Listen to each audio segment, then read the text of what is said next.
Olá, aluno, tudo bem? Professora Cristiana Mota com mais uma aula de literatura. E hoje vamos estudar o Barroco. Lembra que eu disse lá na aula de Quientismo que o Quientismo não era ainda uma escola literária, né? Ele era um nome genérico que se deu, às primeiras manifestações de textos, né, escritos no Brasil. Né?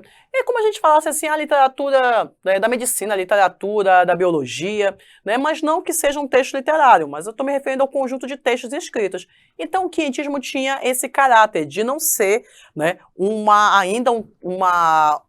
textos literários propriamente, não tinha esse foco, esse objetivo, embora alguns deles, como por exemplo o Teatro José de Anchieta e os poemas dele, sim, fossem literários, né, fossem textos literários. Embora, como eu falei, não tivessem esse objetivo.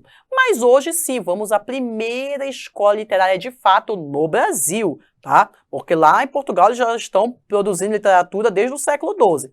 Nós vamos começar a produzir a partir do século XVI. E a nossa primeira escola, que a gente pode considerar de fato literária no Brasil, tá, minha gente, é o quientismo. Quientismo não, barroco. Eita! Então, primeira escola que nós vamos estudar de fato, né, escola literária no Brasil, Barroco. E aí, como eu sempre trago para vocês, meu aluno, dois memes aí para a gente poder fixar o nosso assunto, beleza? Então, olha só. Quis fazer drama para cima de mim, logo eu, Barroco. Gente, primeira característica que você fixa aí do Barroco, exagero. Sabe, não sei se vocês têm aquele amigo, aquela amiga que é dramático, né? Que tudo exagera, que faz um drama, uma encenação, aquela pessoa super sensível, né? Gente, essa pessoa é barroco, tá? Então, pessoa dramática, pode crer, pessoa barroca. E do lado aqui, hoje acordei meio barroco. Como assim? A alma caindo do céu e o corpo à perdição. Gente, segunda grande característica do barroco, tá? A contradição, os contrastes. O barroco é a escola, tá, gente, dos contrastes. Então, de um lado temos o exagero e do outro, né, os contrastes, as contradições que são típicas do barroco. Bem, gente, vamos adiante então. Então, olha só, gente. Eu falei para vocês, né, tenho repetido aí nas aulas, que é preciso que nós conheçamos o contexto histórico para entendermos bem sobre o que, né, esses autores estão falando, por que eles estão se expressando daquela forma, né? Se lá no quientismo os textos eram basicamente descritivos, é porque a mentalidade, né, o contexto da época era esse, a questão da busca por metas preciosas, especiarias. Do outro lado, os jesuítas querendo evangelizar, catequizar os nativos. Agora, nós temos uma outra visão, tá? Nós temos agora um outro contexto. Bem, lembrando, como eu sempre digo para vocês, tá? Desculpa. Que eu sempre digo para vocês que contexto, tá, minha gente? Contexto histórico, lembrem-se sempre, tempo mais espaço. Bem, por que eu estou dizendo para vocês isso? Né? Vimos lá na aula de quientismo que o que aconteceu? Lá em 1545 nós tivemos a Contra-Reforma.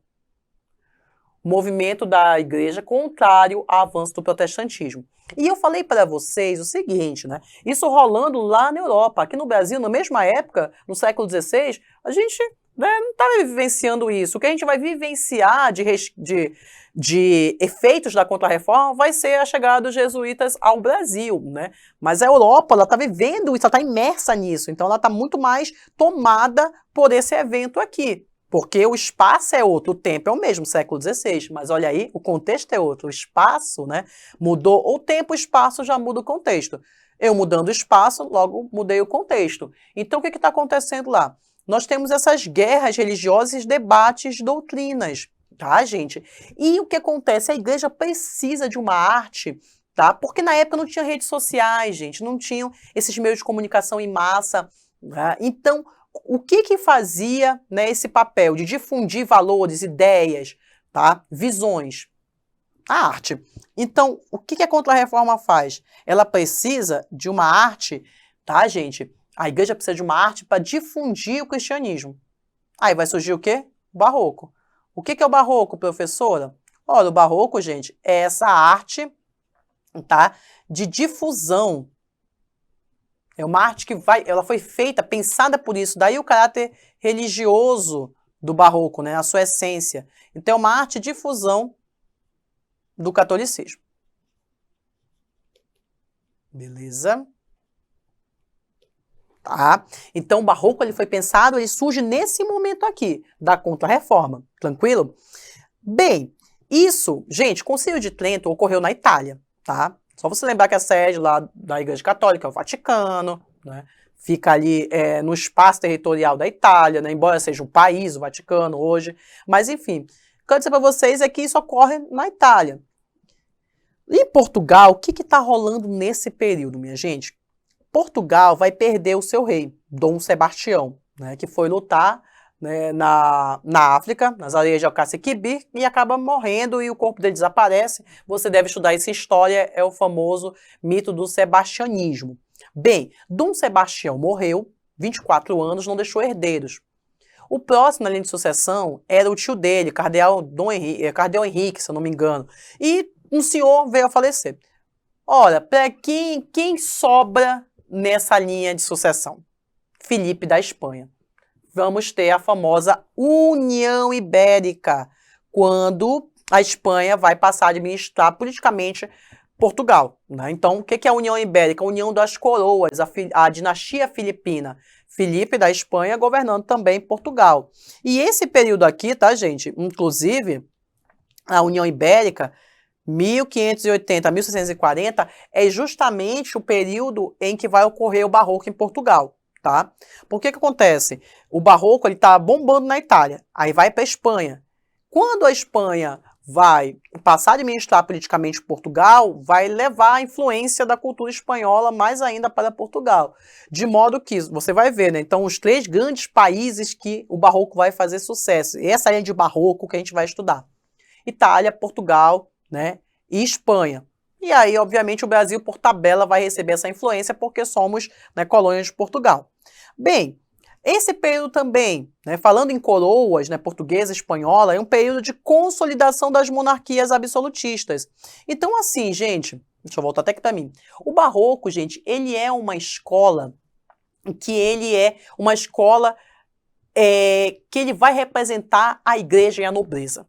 Tá? É um momento importante para as monarquias absolutistas, como a gente vê, elas estão sendo consolidadas. Então, quando você pensa em Barroco, você pensa em 2 grandes classes. A igreja, o clero, né?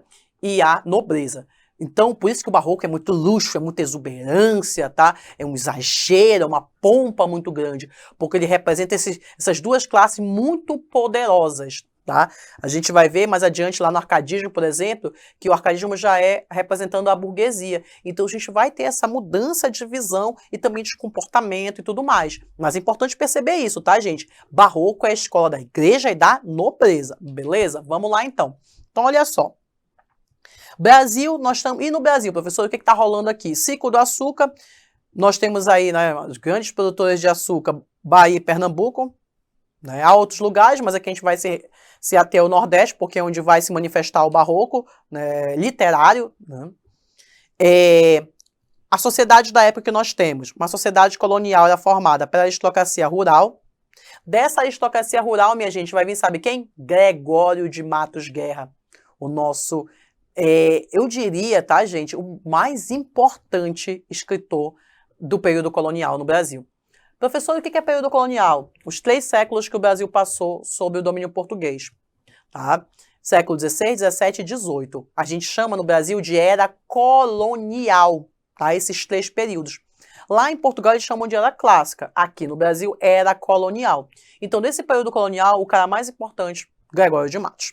E ele veio dessa aristocracia rural, tá? Família dona de engenhos. Homens livres e escravos. Né?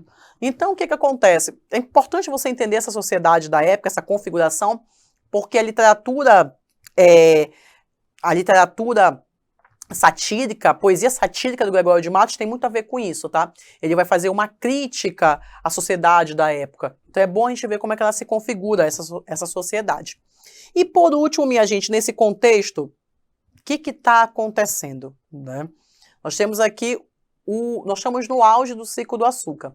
Aí, uma galerinha vai chegar ao Brasil. holandeses e vão se estabelecer em Pernambuco, né? E vai ser uma parte assim promissora para a cidade de Recife, principalmente porque eles vão modernizar os engenhos, eles dão certa liberdade religiosa. Então, assim, foi um período bem assim, de desenvolvimento para, né, Pernambuco. Então, os holandeses se estabelecem em Pernambuco com a famosa Companhia Holandesa das Índias Ocidentais, sob o comando de Maurício de Nassau, né? Vai ser até um fato interessante porque o outro grande nome da literatura barroca, padre Antônio Vieira, vai escrever um sermão falando sobre isso, né? O sermão pelo bom sucesso das armas de Portugal contra as de Holanda. Então, para você ver como o contexto histórico é importante, você saber o que está rolando no período. Então, o que vai acontecer, gente? O barroco é o auge e o declínio do açúcar. Porque quando os holandeses forem expulsos, vocês devem saber, né? Deve ter lido em história, que eles vão levar ao cultivo, na técnica do cultivo do açúcar, vão plantar nas Antilhas, vai dar super certo, e aí o que acontece? O nosso açúcar vai sofrer uma concorrência desleal, que vai fazer com que o nosso açúcar caia, tá? Então esse é o contexto da época, tá, minha gente? Principalmente se liguem na Contra-Reforma e nessa questão do ciclo do açúcar, tá? São os mais importantes aqui. Bem, vamos adiante, minha gente.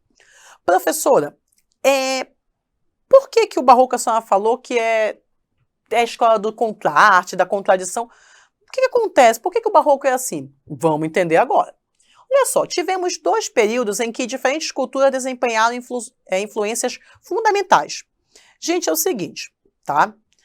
Na Idade Antiga, tá, predominava o pensamento antropocêntrico. O homem é o centro, tá? Vimos aqui da cultura greco-romana. Aí eu falei para vocês, toda vez que eu falar em cultura greco-romana, você pensa em quê? Né? Aliás, foi o contrário, né? Mas tudo bem. Quando eu falar em classicismo, em cultura clássica, você pensa logo o quê? Ai, ficou feio, gente. Deixa eu escrever de novo aqui. Você pensa na cultura greco-romana ou greco-latina. Tá, deixa eu escrever direitinho aqui para você poder entender. Não, né, gente? Com esse garrancho da professora fica difícil. Mas vamos lá, gente. Cultura clássica, tá, minha gente? Então, quais são as características dessa cultura? O predomínio da razão, uma ligação mais com o concreto, com o que é material, com as coisas materiais, com visões universais, gerais, né? Principalmente equilíbrio, harmonia, clareza. Isso aqui, ó, muito ligado ao quê? À racionalidade, né? E a cultura clássica é uma cultura que busca isso, o equilíbrio, né? Harmonia, até mesmo nas imagens, nas estátuas, nas esculturas que elas fazem, né? Então esse perfeccionismo, essa busca pela perfeição é uma característica da cultura greco-romana, ou greco-latina, como você quiser chamar. Então isso predominou, gente, o quê? Na Idade Antiga. A Idade Média é assim chamada porque ela vai mediar, né? Até voltar aqui. Ela vai mediar a Idade Antiga e a Idade Moderna. Então ela fica no meio aqui. Enquanto na Idade Antiga você tem a razão, aqui na Idade Média você tem a fé. Aí volta aqui a Idade Moderna resgatando, né, o que foi produzido na Idade Antiga. Tanto que a Idade Moderna começa o quê, gente? Com um renascimento, que nada mais é do que o resgate da cultura antiga, da cultura greco-romana. Então essa cultura predominou na Idade Antiga e ganha muita força na virada do século XV para o século XVI, que é justamente o surgimento, né, da Idade Moderna. A gente vai mudar ali, fazer essa mudança a mudança econômica, política, né? Cai o feudalismo, surgem os estados modernos, né, o absolutismo. Então, assim, nesse contexto, o que acontece? Você tem ali uma volta de uma racionalidade muito grande, do materialismo. Então, o século XVI ele foi um século que predominou, tá, minha gente? Essa mentalidade antropocêntrica. Só que a igreja nunca perdeu seu poder, ela sempre esteve ali. O que acontece?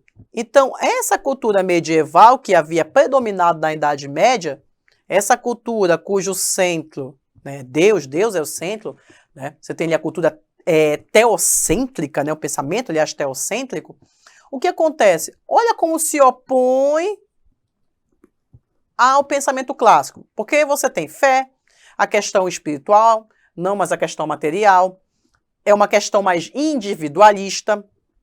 Aí aqui vem, gente, desequilíbrio, desarmonia, obscuridade, né? Porque quando você está pautado muito na fé, gente, muito na emoção, né?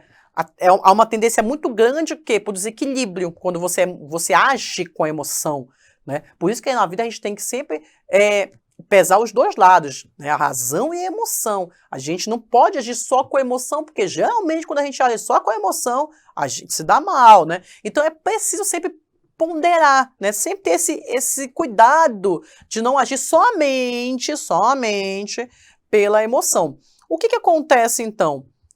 Quando a igreja faz a contra-reforma, ela volta a incutir no homem essa necessidade de apego à fé, à questão espiritual, tá? Só que isso vai criar o quê? Nele, um desequilíbrio. Sabe quem vai estar no meio aqui? Deixa eu até colocar aqui. No meio dessa disputa de mentalidades, ó, cheio de dúvidas, cheio de perguntas. Gente, meu homenzinho tá bonitinho, né? Só que não, mas tudo bem. Vamos lá. Olha aqui, minha gente. O homem vai estar em conflito. Professor, por que o homem em conflito? Porque se de um lado eu tenho, né, resquício do século XVI, né, o barroco, aliás, ele começa ainda no século XVI, o resquício do início, vamos lá, do século XVI, que predominava o antropocentrismo, né, com o Renascimento, a volta da cultura greco-romana e tal, a volta dos valores, na verdade, não a cultura em si, mas dos valores, do pensamento greco-romano. E já para o final do século XVI, a igreja volta a incutir no homem o medo, né, da morte, o medo, né, de não ter alma salva. O que acontece? Eu tenho duas mentalidades em embate. E aí quem vai estar no meio desse embate, desse conflito? O homem, né? Coitado do homem. Por isso que o barroco vai ser essa escola, o quê? Da contradição, do contraste, porque o homem não sabe a qual mentalidade ele vai, tá, se ligar, qual ele deve seguir, beleza? E aí nós temos aqui um retrato bem disso, né? Olha o que é o barroco, gente. Olha aqui no meio barroco. O que é a tese? Qual é a ideia principal do barroco? Como ele veio da igreja, né? Então a base dele é o teocentrismo. Só que o pensamento que vigorava na época era o antropocentrismo. O que vai acontecer? O barroco vai tentar sintetizar essas duas coisas que são opostas. O que é a antitese? O que é a ideia contrária ao teocentrismo? O antropocentrismo. O que o barroco vai fazer? O que o artista, o homem barroco vai fazer? Tentar juntar, ó, essas duas coisas. Professora, mas são duas coisas bem diferentes, né? Pois é, né? Por isso que o barroco, essa contradição toda. Olha só, se de um lado você tem o feudalismo com uma arte medieval, valorizando mais a vida espiritual, do outro lado a questão mercantil, né, que vai dar muito base para o Renascimento também, valoriza a vida corpórea, né, a vida material. E aí, meus amigos, essa sociedade renascentista do século XVI vai entrar em crise. Aí você vai ter aqui oposições, ó. Alma versus corpo, vida e morte, claro e escuro, céu e terra. Tudo isso, todas essas contradições vão ser vivenciadas pelo homem barroco, dividido entre essas duas mentalidades, entre essas duas formas de enxergar o mundo, tá, gente? Aqui eu trouxe um esqueminha para vocês, né? Eu fiz aqui para elucidar, para ficar assim mais, como posso dizer, mais nítido para vocês, essas características que vão permear a literatura e a arte, né, barroca. Olha só, arte como forma de ampliar a fé, a gente viu isso aqui, porque o barroco vem, né, do catolicismo, vem da contra-reforma, então a igreja precisa de uma arte a serviço dela, uma arte que vai difundir, vai divulgar, né, os valores cristãos. Por isso que é muito comum no barroco as imagens religiosas. Mas olha que interessante, você está vendo aqui a imagem do... vou até colocar em tela cheia para vocês. A imagem aqui, gente, o Aleijadinho que fez essa escultura. Você está vendo, o Aleijadinho foi um grande artista brasileiro, né, barroco brasileiro. Olha o que você está vendo, gente. Nós temos aqui, olha como é a junção do medieval e do clássico. Gente, essa riqueza de detalhes toda, que você vê aqui o rosto, olha aqui, gente, a dobra das roupas, olha aqui a mão de Cristo, gente, olha a riqueza de detalhes disso. Essa arte uma arte realista, isso é uma característica da arte clássica, ser uma arte realista. Mas esse excesso de detalhes, essa dramaticidade, isso é característica da arte medieval. Vou até voltar aqui para mim. O que o Barroco faz, gente? Ele junta essas duas coisas. O realismo da arte clássica. Só você pegar as estátuas, as esculturas, né, da Grécia Antiga, da Grécia e Roma Antiga. Então esse realismo é cultura clássica. Olha como ele vai juntar as duas coisas. Só que essa dramaticidade, essa teatralidade toda, né? Cristo ali segurando, né, a cruz. Isso é próprio do Barroco. Professora, por que isso? Da parte medieval, desculpa. Por que isso, professora? Porque, gente, para eu sensibilizar os fiéis, eu preciso de uma arte o quê? Sensorial. Então, quanto mais detalhes no rosto, nas vestimentas, quanto mais detalhe tiver a imagem, mais eu vou chamar a atenção, tá, do meu interlocutor, do público. Vai cativar. Por isso que a igreja barroca, você entra numa igreja barroca, gente, ela é cheia de detalhes, tá? Seja na escultura, nas pinturas, porque os detalhes chamam a atenção, tá, do público. E isso é essencial na arte barroca. Essa riqueza de detalhes, essa exuberância, tá? Isso é muito importante no barroco. Beleza, gente? Deixa eu voltar aqui para cá, então. Então, essa aqui é uma imagem barroca aí de Aleijadinho, tá, gente? Voltando para cá, então, arte como forma de ampliar a fé, uma arte indisciplinada, por quê? Nós já vimos aí no slide anterior que nós temos uma série de contradições, o barroco é a escola da contradição, né? Você vai ter ali uma série de oposições, porque nós temos duas linhas de pensamento bem diferentes. Aí o que eu acabei de falar para vocês, gente, uma arte sensorial, emocional, ao mesmo tempo que você tem um realismo muito grande, você pode ver aqui a imagem do, né? Até escrever aqui para você, tá? Isso aqui é Aleijadinho. Ao mesmo tempo, gente, então que você tem essa riqueza de detalhes, né, esse realismo muito grande na obra do Aleijadinho, você tem uma dramaticidade, sempre as imagens barrocas, seja pintura, escultura, parece que está fazendo uma pose ali. Essa dramaticidade é muito importante, porque ela tem a ver com esse lado sensorial e emocional, tá, gente, do barroco. Aliado a isso, é um estilo complexo, exuberante, excessivo. Olha o que eu falei para você, gente. Cara, palavra-chave do barroco: exagero e contradição. Se você tem uma pessoa, pode ser uma tia sua ou alguma amiga, não sei, aquela pessoa que se veste que nem uma árvore de Natal, né, toda enfeitada, gosta muito de chamar atenção, com muitos acessórios, com uma roupa chamativa, uma pessoa que gosta de se vestir assim, né? Você pensa, essa pessoa é barroco, tá? Essa pessoa que gosta dos acessórios, gosta de se vestir, chamar atenção, né, do exagero, né? É uma pessoa barroca. Uma pessoa dramática também, aquela pessoa muito sensível, muito emotiva, que gosta de fazer teatro, cena por tudo. Uma pessoa barroca. Aí assim, gente, fica mais fácil de você lembrar as características, tá, das escolas literárias. Vamos voltando aqui, então. Olha só. ênfase na transitoriedade da vida, tempo e morte. Gente, isso aqui é o seguinte. Daqui vai surgir, sabe o quê? O carpe diem. O que é carpe diem, professora? Aproveitar o dia. Se há uma coisa que o homem barroco tem medo, gente, é da morte. Mas deixa eu voltar até aqui para mim. A questão, gente, não é a morte em si, porque morrer todo mundo vai morrer. Mas é do que acontecerá depois da morte. Porque tu pensa assim, uma coisa, tua vida tá ruim aqui na Terra, aí tu vai morrer. Aí tu vai morrer e vai acabar com esse sofrimento. Que muitos pensam. Mas e se não acabar? E se você morrer e for para a eternidade no sofrimento? Aí isso é que é ruim, né? Você não sabe o que vai acontecer após a morte. Então o barroco ele é um homem que tem medo. Ele tem medo não da morte em si, mas do que vai lhe acontecer se sua alma não for salva. Aí o homem barroco não sabe se ele vive uma vida de privação e assim tem teoricamente o céu garantido, ou ele vive uma vida de prazeres, mas pode ter com isso perdido a salvação, ir para o inferno. Meu amigo, pensa no medo que o homem barroco tem. Porque ele sabe que a vida é transitória, tudo é passageiro. Nós estamos aqui de passagem, né, gente? Nós somos efêmeros. Vamos lá. Figuras retorcidas e corpulentas, isso é muito em pinturas, tá, gente? Contraste, isso aqui, olha só, gente. Essa parte aqui, o contraste entre luz e sombra, eu vou mostrar aqui para vocês, tá? Em duas imagens. Tá? A primeira imagem, a incredulidade de São Tomé, e a segunda, São Jerônimo escrevendo. Essas duas imagens você vê esse contraste bem do claro e escuro, que é escuro, como é no italiano, eles chamam isso. Olha, mas o que eu trouxe de interessante é o seguinte, gente, para vocês. Não sei se vocês estão vendo aqui. Olha só o São Tomé. Não dá agonia, não sei se vocês estão vendo. A gente dá uma agonia muito grande isso aqui.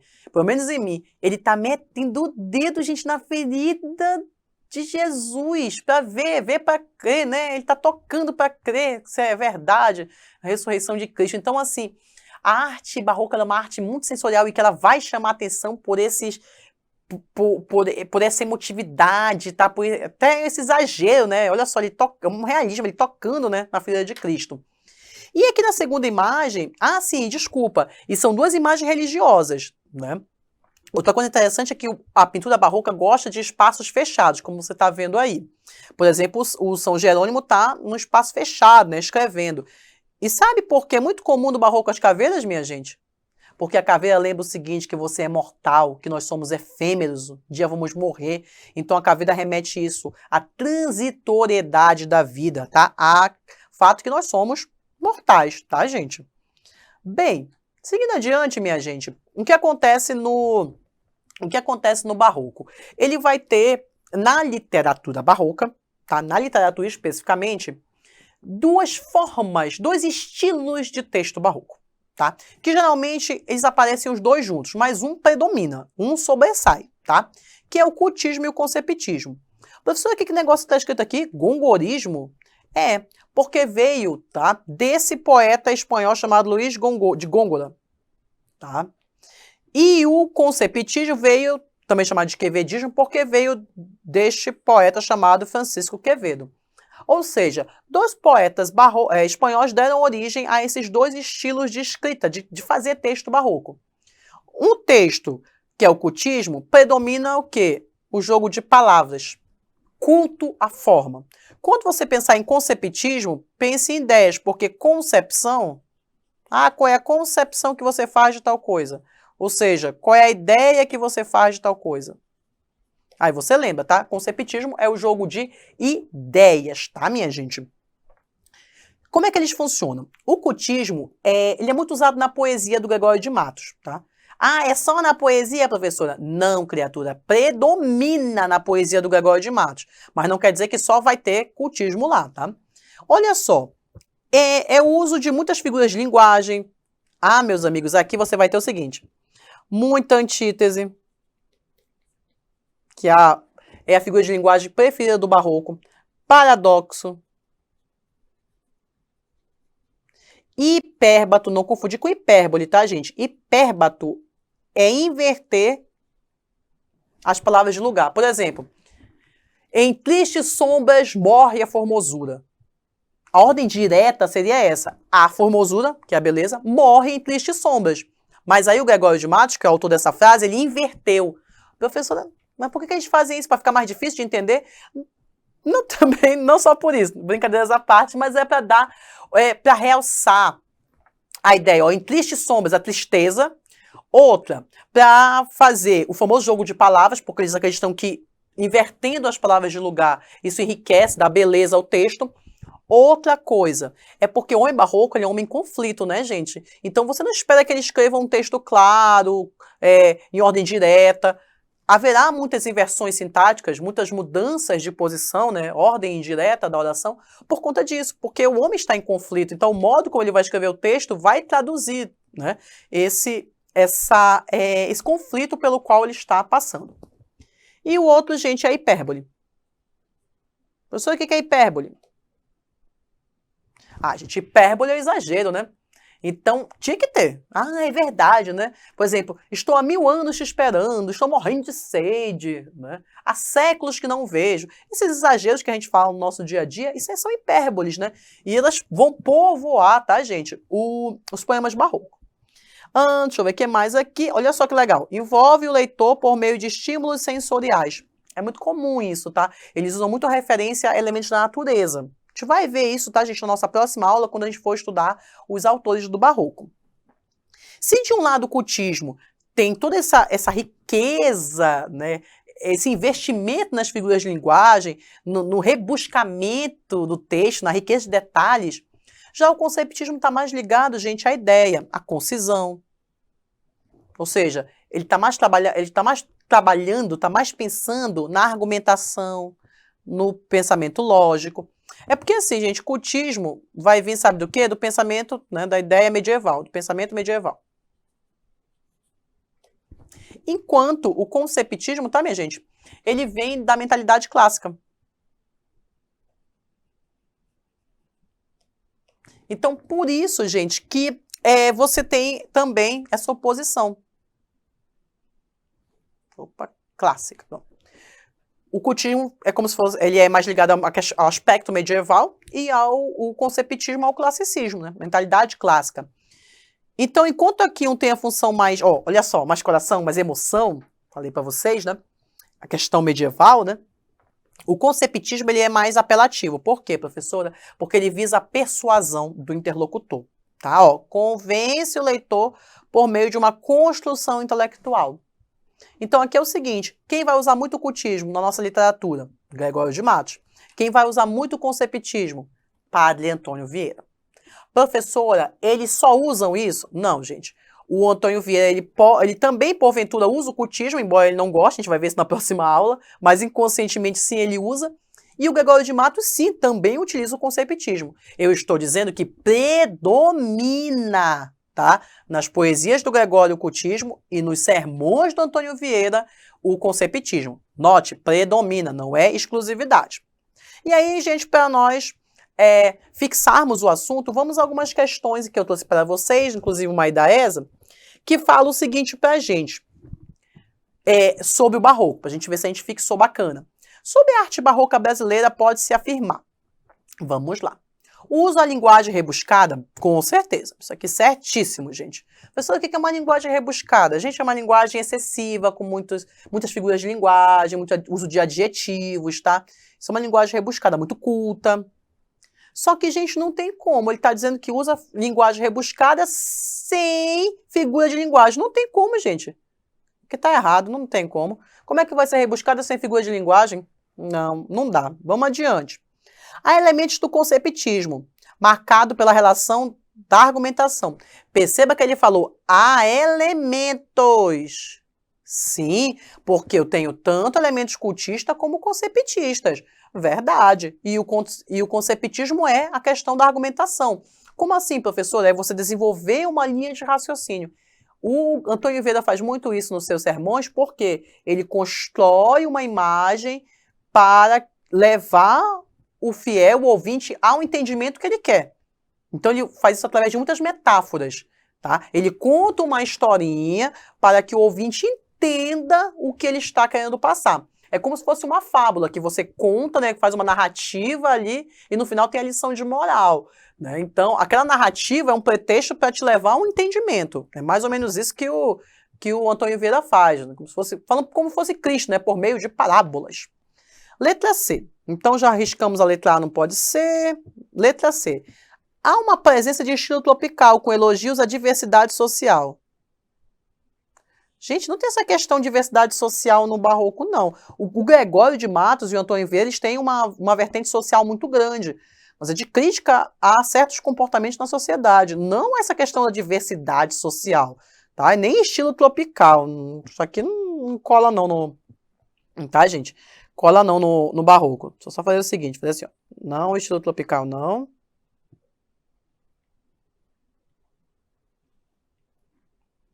Aqui tá. Elogio a diversidade, não, e nem estilo tropical, tá? Letra D. Traz a ideia de que tudo pode ser estável. Gente, é o seguinte, tudo que o barroco não é estável. É desequilíbrio, tá? É angústia, é sofrimento. Por isso que eles são exagerados, né, gente? Porque eles estão sofrendo pra caramba. Então, gente, estabilidade não. Palavra-chave do barroco é desequilíbrio. Usa uma linguagem... Não, gente, parou tudo aqui. Gente, pelo amor de Deus, se uma questão de barroco disser que o barroco é equilibrado e que o barroco é simples, não de jeito nenhum. Lembre-se sempre, barroco é aquela sua amiga ou aquela sua parente, ou seu parente também pode ser homem também, né? Que é exagerado, que é dramático. Ou, né, como eu falei, aquela pessoa que gosta de aparecer, gosta de se exibir com muitos acessórios. Então, se tem uma coisa que o barroco não é simples, tá? E tampouco sem exageros. Isso aqui não tem... Gente, isso aqui, sem condição, nada disso aqui se salva, tá? Tu sabe, isso aqui, você pode dizer, professor, isso aqui se encaixa em alguma escola literária? Vou dizer para você, se encaixa. É o que vamos ver mais adiante. Arcadismo. Isso aqui são características do arcadismo, tá, minha gente? Então a resposta aqui, ó. Letra B de barroco. Vamos adiante. Olha só, minha gente. Próxima questão. No barroco é apresentada uma temática que expressa. Vamos lá. Fusão de visões. Gente, essa fusão sim, né? Porque você vê que ele tenta juntar a ideia do pensamento medieval e as ideias do pensamento clássico. Então, beleza. Aqui, até apagar aqui. Isso aqui, beleza. Certinho. Fuga da cidade. Ah, gente, aqui não. Lembra que eu falei do arcadismo? Pois bem, gente, isso aqui, tá, minha gente? Fugere urbem. Vamos ver, isso é uma das características do arcadismo. E já, para dar uma dica para vocês, um spoiler das nossas próximas aulas, o arcadismo é a escola do campo, tá, gente? A escola que valoriza a vida no campo.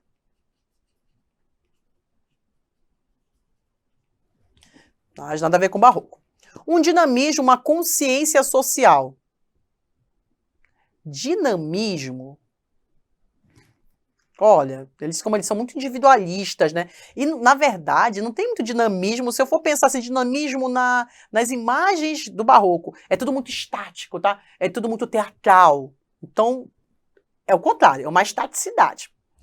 E consciência social, olha, aqui a gente pode colocar, sim, a gente pode dizer que, por exemplo, nós temos o Padre Antônio Vieira, os sermões dele têm a questão social muito grande, e o Gregório de Matos com uma crítica à sociedade da época. Então pode até ser essa questão de consciência social, depende da perspectiva que você vê, sim. Agora, dinamismo não. Dinamismo não tem, não. Reflexão sobre a fragilidade humana. Pessoa, como assim fragilidade humana? Lembra que eu falei? Essa palavra é muito importante no barroco. Costuma vir muito nas provas. Efemeridade. Tudo é efêmero, tudo é passageiro. Olha aí, né, gente? Veio uma pandemia, mudou a nossa vida radicalmente. Né? Voltamos depois da pandemia, saímos do isolamento e tudo mais. Mas quanta coisa não mudou, né? Quantas coisas não foi colocada em xeque, né, na pandemia. O ser humano viu a sua fragilidade, né? Então, o barroco, eu digo que o barroco ainda é muito atual, gente. A gente vive numa época de contrastes. A gente vive numa época em que uns valorizam muito a fé em detrimento da ciência, e isso não é que isso seja ruim. Uma questão é você negar a ciência. Você pode sim valorizar mais um que o outro, não tem problema. Né? Mas vivemos esse processo de, muitas vezes, de negar uma ciência, negar a ciência. Vivemos também um apelo muito grande à questão sensorial, à questão emotiva, né? A fé. Né? Então, assim, se de um lado, né, eu vi uma pesquisa que muitos jovens hoje não têm religião, muitos jovens estão optando a não ter religião, mas uma grande parcela da sociedade, sim, ainda se apega à religião, né? Então, o que eu acho importante, a gente tem que ter uma orientação, né, seja você qual for, mas é importante sim, temos uma orientação espiritual, mas não é o ponto aqui. O ponto é que sim, o ser humano sempre necessita desse apoio espiritual, porque senão ele ainda, né, com o apoio espiritual, ele se sente muitas vezes abandonado, né? Então você vê sim, eu tô falando tudo isso, gente, porque isso é muito barroco, isso é muito pensar a fragilidade do ser humano diante da grandiosidade da vida, né? Como nós somos pequenos, né? No sentido de que a gente não sabe. Hoje você está aqui, amanhã você pode não estar. Ai, professor, que coisa pesada. Gente, mas o barroco é assim, ele é pesado mesmo, tá? E um destaque ao contraste, sim, né? Ao contraste, a gente viu muito isso, justamente por conta dessa disputa de mentalidade. Vamos ver se é isso mesmo? A letra D também fala de culto ao contraste. Beleza. Só que olha aí, gente, pelo amor de Deus, olha a simplicidade, gente, pelo amor de Deus, pai. Olha, gente, se vocês errarem isso na prova, olha, gente, vocês não vão errar porque vocês estão aprendendo e vocês já sabem. Barroco não é simples, barroco é exagerado. E geralmente, gente, nos últimos anos tem sido cobrado, tá nas provas, né, o barroco, por isso que a gente está batendo bem nessa tecla. Um pessimismo sim, gente, ou galerinha pessimista. Só que idealização da natureza, não. Isso é mais idealização da natureza, gente, isso é mais para o arcadismo, tá? Gente, diante disso, só pode ser mesmo letra C, né? Então, reflexão sobre a fragilidade humana, essa questão toda que eu falei da questão espiritual, né? Da questão da efemeridade. Por isso, o carpe diem, né, gente? Aproveite o tempo presente, né? Porque, olha só, o ontem, né? O passado passou, você não tem como mudar. O futuro pode ser que nem exista. O que que existe? O que que é seu? O presente, né? Aqui, ó, o que a gente vive agora. Então, minha gente, carpe diem, né? Essa é a ideia do pessoal do Barroco. Bem, e para finalizar, minha gente, vamos lá. Um poeminha do Gregório de Matos. Para a gente ver essa questão do cultismo. Olha só. Gente, é um dos poemas mais famosos do Gregório de Matos. O nome desse poema chama-se A Instabilidade das Coisas do Mundo. Tá? Ó, instabilidade. Olha o que ele fala aqui. Nasce o sol, olha só. O sol dura?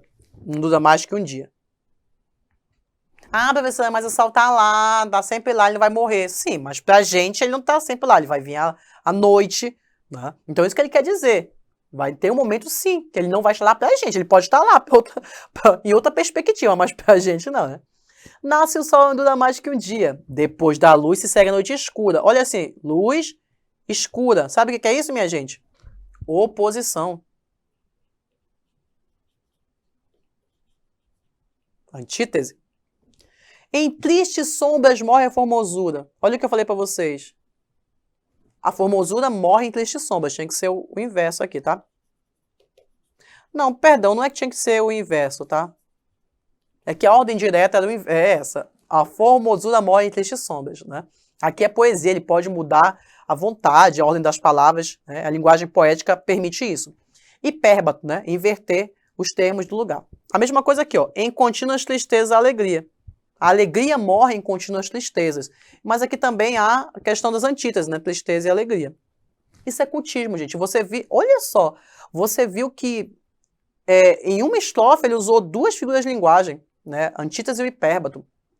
Então, você vê que e duas vezes, né? Duas antíteses, dois hipérbatos, você vê que esse excesso, essa riqueza de figuras de linguagem é típica do Barroco. Então, a principal característica do Barroco que nós temos nesse poema do Gregório de Matos. Lembrando que aqui nós temos um poema com exemplo do cultismo, tá? Ponto. Culta a natureza? Já vimos na outra questão que não. Rimas alternadas? A gente vai ver isso mais adiante, mas é tipo assim, gente, ó. Dia rima com alegria. Escura com formosura. Essa marcação A, B, B, A, isso é marcação para ver quais são os pares. A gente vai pela letra do alfabeto, A, B, C. Então, dia rima com alegria, letra A. Próxima letra A, letra B, né? Então, escura com formosura. Isso não são rimas alternadas, tá, gente? São rimas opostas, como tudo no Barroco, né? A oposição. Alternada se fosse assim, tá, gente? AB, AB, que não é o caso aqui. Forte presença de antítese, com certeza. Olha aí, culto amor cortês. O que é isso, professora? Amor cortês lá do trovadorismo, quando o homem se põe como servo da mulher e sofre por não ter a mulher amada. Fazer corte à mulher, né? Trovadorismo. Aliteração. Isso a gente vai muito no simbolismo, aliteração. Aliteração, gente, é a repetição de fonemas consonantais. Vozes veladas, veludosas, vozes. Ó, esse V, se repetindo, esse fonema, é aliteração, tá, gente? Repetição de fonemas. Eita. Quase não sai, né, professora? Fonemas consonantais.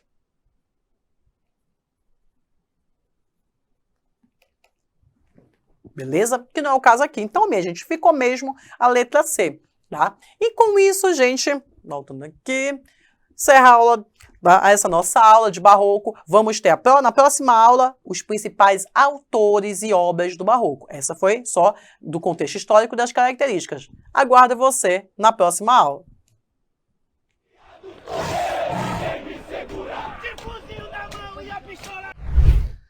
Fala, combatentes! E aí, o que estão achando da aula aí? Eu sou o Thiago Lima, né? Faço parte aqui do projeto como auxiliar mentor do delegado Fábio Silva. Então, nosso objetivo aqui é realmente direcionar vocês para a aprovação no concurso da ESA, Escola de Sargento das Armas. Então, se você está aqui, provavelmente é porque você está em busca dessa aprovação, beleza? Vamos lá, pessoal. A gente está no intervalo agora da aula, tá? Daqui a pouco vocês vão continuar aí com a próxima aula. E aí, o que eu queria falar para vocês aqui? Principalmente, como eu acho que vocês que estão caminhando aí nessa jornada para o concurso da ESA, vocês estão vendo esse concurso como uma verdadeira porta de entrada para a mudança de vida. Então, você que é jovem, você que tem entre 17 a 24 anos, que está estudando para esse concurso da ESA, basicamente isso é o quê?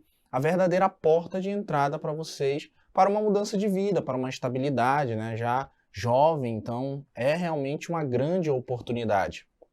E com isso, pessoal, o projeto Sou Militar tem realmente essa função de ajudá-los a realmente se preparar para esse concurso. Então eu queria falar um pouco aqui do nosso projeto Sou Militar, onde a gente prepara jovens para o concurso em específico da ESA. Então a gente tem aqui realmente uma metodologia, a gente monta um plano de estudo para que os nossos alunos realmente se sintam seguros para realizar essa prova.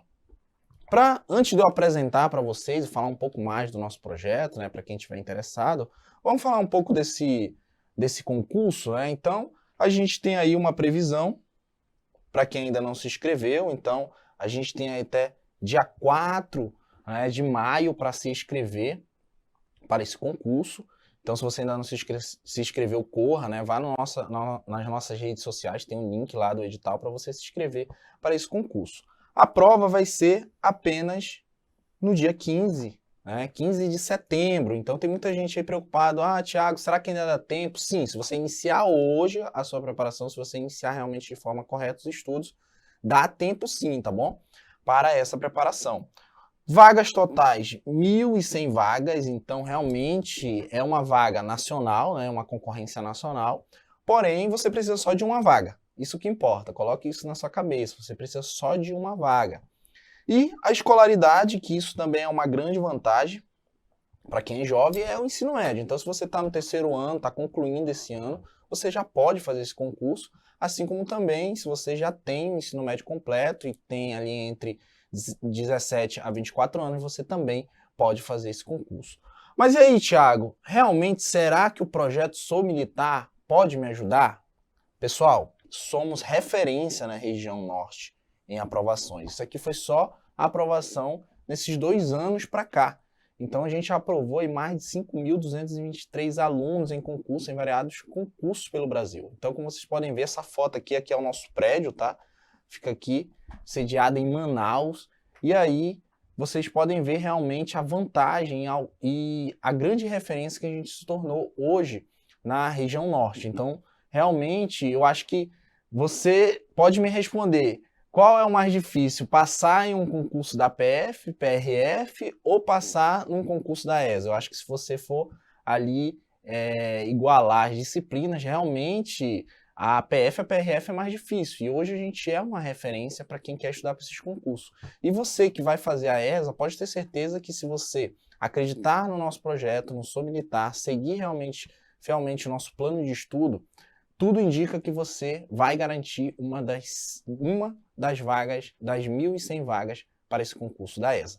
Beleza? Mas e aí, Thiago, como é que funciona esse projeto? Bom, pessoal, eu vou abrir aqui para vocês a nossa mentoria, a mentoria 10X, Escola de Sargento das Armas, da ESA. Então, a gente trabalha basicamente com uma mentoria, onde a gente tenta realmente direcionar os nossos alunos da melhor forma, de forma que ele se sinta seguro, que ele encontre realmente um direcionamento na hora de estudar.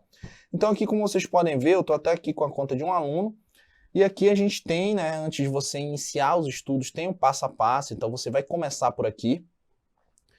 A ideia é que você siga esse passo a passo 1, passo 2, passo 3, O passo 1 aqui são várias aulas importantes, com técnicas, mostrando realmente o método, como que deve ser aplicado na prática, Então vocês vão ver aqui que vocês vão já ter o primeiro vídeo aí de boas-vindas com o delegado Fábio Silva, que é uma das grandes referências, um dos mentores desse projeto Sou Militar. Então ele vai estar também direcionando vocês, ele vai ser basicamente o mentor principal que vai estar em alguns encontros, até com os alunos, dando esse direcionamento. Então aqui vocês vão se deparar com aulas do delegado Fábio Silva. Assim como também a gente tem aqui o restante das nossas disciplinas. Então aqui, passo 1, passo 2, que é muito importante também. mentalidade do aprovado, tem alguns bônus aqui específicos e a gente tem aqui as nossas disciplinas. Com tudo isso, você vai criar um plano de estudo. Então aqui a vantagem dos nossos alunos é que você consegue criar um plano de estudo ali, realmente da forma que você achar melhor para estudar, onde você vai colocar as horas que você quer estudar e os dias que você pretende estudar. Então, como você pode ver, em seguida a gente cria aqui o seu planejamento, onde todo dia você vai poder realmente seguir ali os estudos fielmente, sem perder nenhuma aula. Então, mais uma vantagem para quem é aluno aqui da mentoria 10X Sou Militar. Beleza? E aí, pessoal, eu acho que com tudo isso vocês conseguem visualizar a vantagem, né, a vantagem de ser um aluno da mentoria 10X Projeto Militar. E aí, pessoal, depende agora de você, né? Você que está nos conhecendo agora, você que acabou de chegar aqui no nosso canal, está assistindo a aula e acabou de vir, está no intervalo aqui, né? Daqui a pouco vai iniciar a próxima aula. Você que está nos conhecendo, depende de você decidir. O que você quer realmente? Será que esse concurso da ESA é o que você quer para esse ano, para o ano de 2025? Já está lá, né, na parte básica do preparatório para esse concurso. E aí, você que me diz, porque a gente pode se deparar com dois futuros agora, né? Você tem um futuro 1 e um futuro 2. O futuro 1 você segue sozinho, tenta, né? Muita gente vai por esse caminho, infelizmente, de querer tentar. Será que isso é para mim? Eu vou lá, vou fazer e não estuda da forma que tem que estudar. E a galera que realmente quer passar, que realmente está focada, quer esse concurso como seu principal alvo, então ele busca o quê? Busca realmente um direcionamento correto.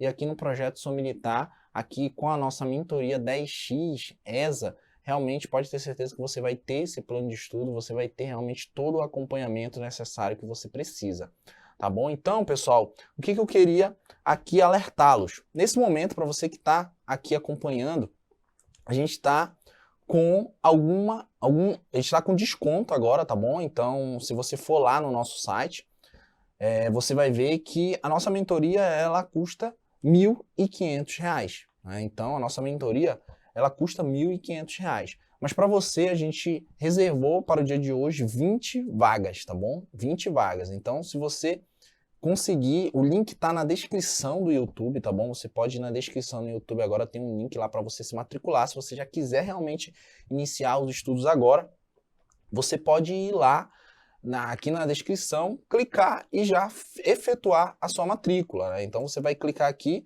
você vai cair nessa página, onde você vai preencher seus dados e aí você vai escolher a forma de pagamento que você achar melhor para você.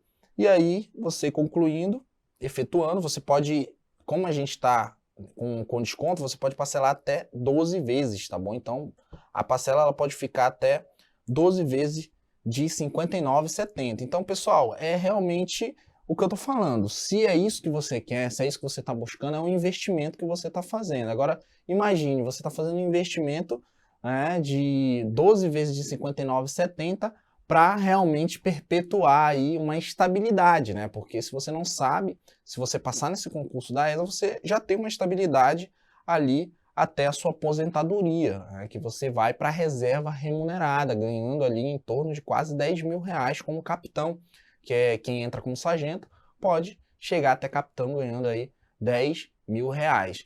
Lembrando que o salário inicial chega em torno ali de 4 a 6 mil, então dependendo também para onde você for designado, pode chegar até R$ 6.000 o seu salário inicial. Então, como eu estou falando, é um investimento, pessoal, é um investimento que você não pode perder essa oportunidade. Se você tem entre 17 a 24 anos, essa é a chance. É como eu falei no início, é a porta de entrada para realmente você ter uma estabilidade financeira, você ter realmente uma mudança de vida, né, diferente do que você vive hoje.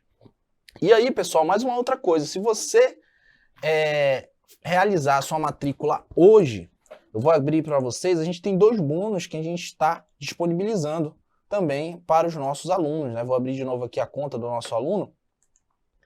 E aí você vai ter o que? Simulados. Eu sempre deixo muito claro que só passa quem faz simulado. E só para vocês terem a noção, quem está se matriculando já tem aqui um módulo de simulado, né? Vou abrir aqui para vocês. Já tem um módulo de simulado aqui.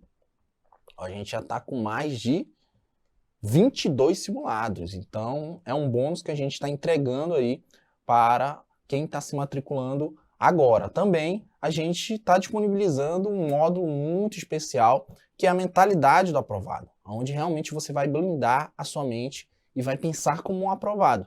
Então, é realmente um módulo que muitas vezes a galera compra só ele, tá? Tá em torno de 480, mas a gente está entregando aqui para você como um bônus.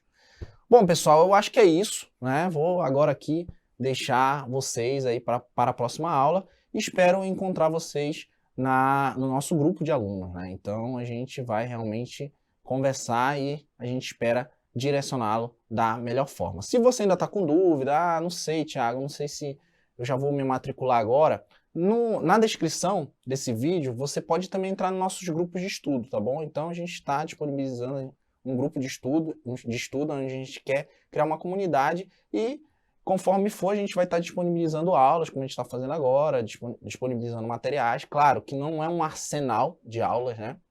Não é um arsenal de aulas como o que eu acabei de mostrar para vocês. Realmente só os nossos alunos têm esse arsenal de aulas, têm esse plano de estudo, mas você que entrar no grupo de estudo agora, com o link na descrição, você vai também ter ali um acompanhamento. Eu vou estar ali com vocês no grupo, dando todo o suporte necessário, tá? Mas recomendo, se você puder, vem ser aqui, sou militar, vem fazer parte desse projeto e juntos vamos em busca da sua aprovação na ESA. Valeu, pessoal! Vamos juntos!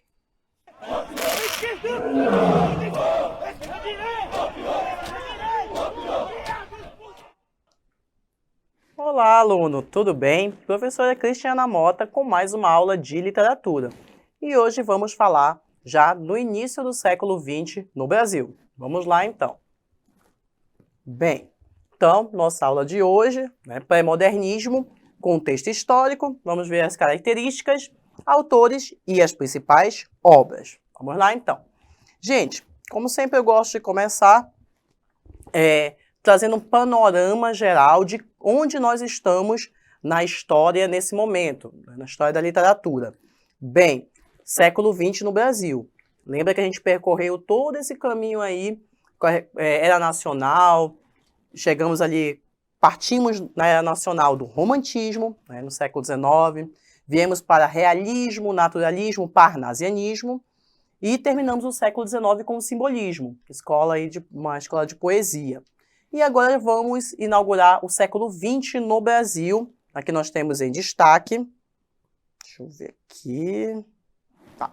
Nós temos em destaque o pré-modernismo, início do século XX no Brasil. Vamos lá então. Professor, o que estava rolando no Brasil nesse período do início do século XX? Vamos lá.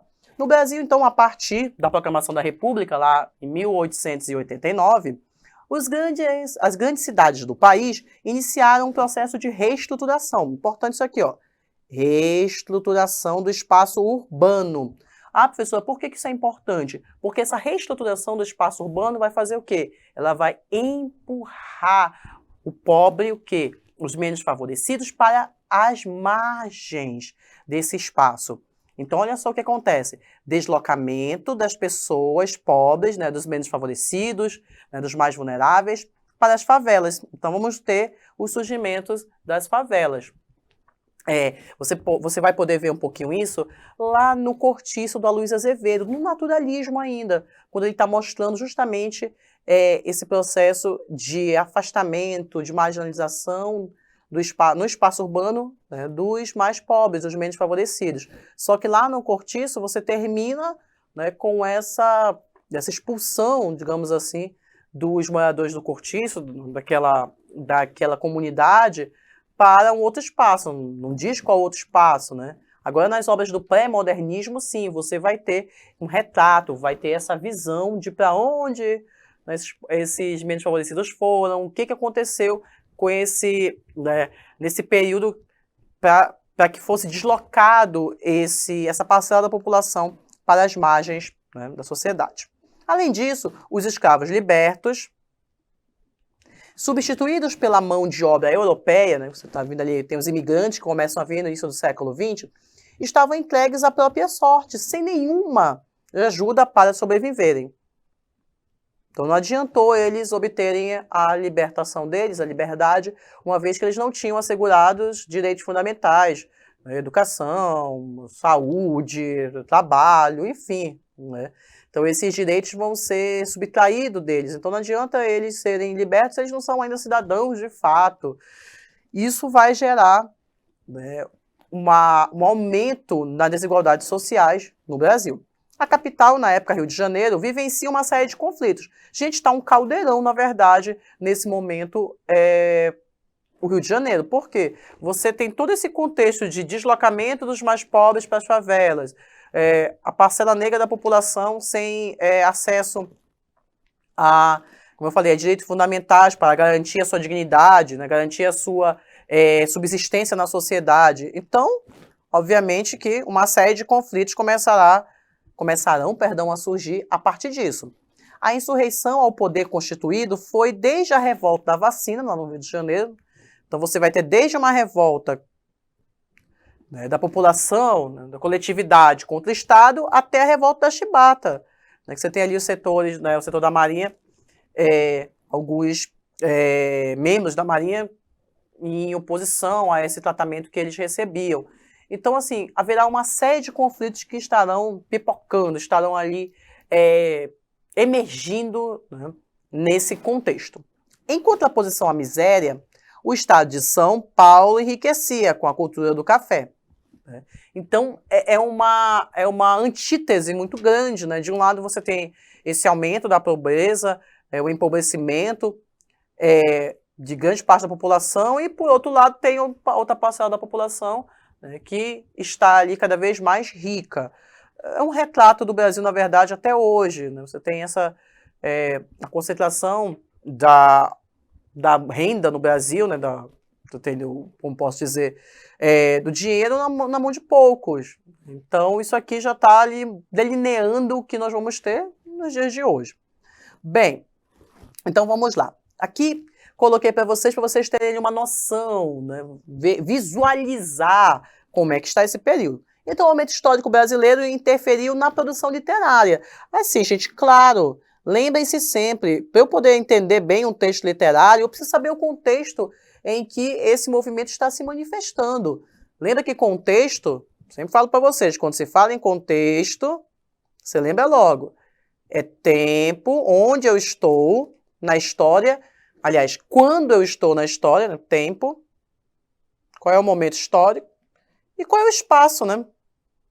Quando e onde eu estou na história, tá, gente? Porque aí eu posso fazer uma leitura adequada, correta, dos textos literários da época. Então, vamos lá. O momento histórico brasileiro interferiu na produção literária, marcando, olha só essa palavra-chave, gente. Pré-modernismo é um movimento de transição. Então, por que ele é um movimento de transição? Porque você está vivenciando isso na própria sociedade. Essa transição, deixa eu marcar, aliás, todos aqui, a transição dos valores éticos do século XIX para uma nova realidade. Então, essa transição aqui estará presente, obviamente, ela vai refletir também na literatura. Então, para uma nova realidade, que se desenha essencialmente pautada. Então, essa transição, ela não é feita de modo pacato, tranquilo, não. Ela envolve uma série de conflitos. E aí aqui eu coloquei algumas para vocês. As revoltas da vacina, da chibata, no Rio de Janeiro, a Guerra do Contestado, na fronteira entre Paraná e Santa Catarina, as greves operárias, a primeira greve que a gente vai ter em 1917. Lembra que lá no realismo, naturalismo, você já tinha sua oposição, né? O proletário e a burguesia. Então, o que acontece? Nós vamos ter aqui uma série de conflitos que vai retratar também essa oposição. Então, você está vendo aqui, ó, pontos de conflitos no Brasil pré-modernista, né? Eu até coloquei aqui o nosso Flor, que eu acho que chamam, né? Enfim, esse bonequinho aí com, né, tipo um porrete ali, porque, vamos brincando aqui, é só tiro, porrada e bomba, gente. Nesse momento, no Brasil, início do século XX, está pegando fogo, tá? Vamos lá, então. Então, professor, e o pré-modernismo, como é que se encaixa nisso tudo? Vamos lá. O pré-modernismo, primeiro de tudo, tá, aluno? O pré-modernismo, ele não pode ser considerado uma escola literária. Ah, professora, por que não? Como assim? Lembram do quientismo, que nós tínhamos o início das letras no Brasil? Você começou ali a ter os primeiros textos escritos no Brasil, mas não refletia ainda uma realidade brasileira, né? Era um olhar do estrangeiro sobre o Brasil. Ainda não é uma produção nacional, né? Aí você vai ter a era colonial, vai começar a vir barroco, arcadismo, que são escolas que você já tem autores nascendo aqui com uma visão mais não nacionalista, né? Uma visão nativista, porque você ainda não tem um país na era colonial. O Brasil ainda é colônia de Portugal. A partir do romantismo, sim, você começa a ter uma literatura nacional, com esse olhar agora já, né, independente. Por que o pré-modernismo, então, professor, não é uma escola literária? Bem, porque o pré-modernismo ele não tem características próprias. Ele vai pegar emprestado características dos movimentos anteriores. O próprio nome dele, gente, assim como o quientismo não tinha uma identidade, quientismo aconteceu nos anos de 1500. Beleza? Então não tinha uma identidade. Você vê barroco, arcadismo. Arcadismo porque vem da Arcádia grega. Realismo porque é realidade. Naturalismo porque é o homem visto como um animal no seu estado, né? O homem no seu estado de natureza. Então o que acontece? No pré-modernismo é a mesma coisa. É que o quientismo ele não tem uma identidade. O nome pré-modernismo, pré, veio antes do modernismo. A galera da época não se chamava pré-modernista. Eu sou pré-modernista. Não, não se considerava assim. Como é que eles vão se considerar algo que eles nem sabem que vai vir, que é o modernismo? Então não tem como eu dizer eu sou pré-modernista se eu nem sei se vai vir um modernismo.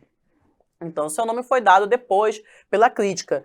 Então o que acontece? Nós temos um período de, como eu falei para vocês, refletindo a transição de valores do século XIX para o século XX, teremos também a literatura pré-modernista, um período de transição da literatura.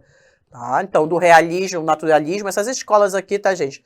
Do século XIX, aqui, lembrando que são escolas da prosa, e aqui escolas da poesia, né? Parnasianismo e simbolismo.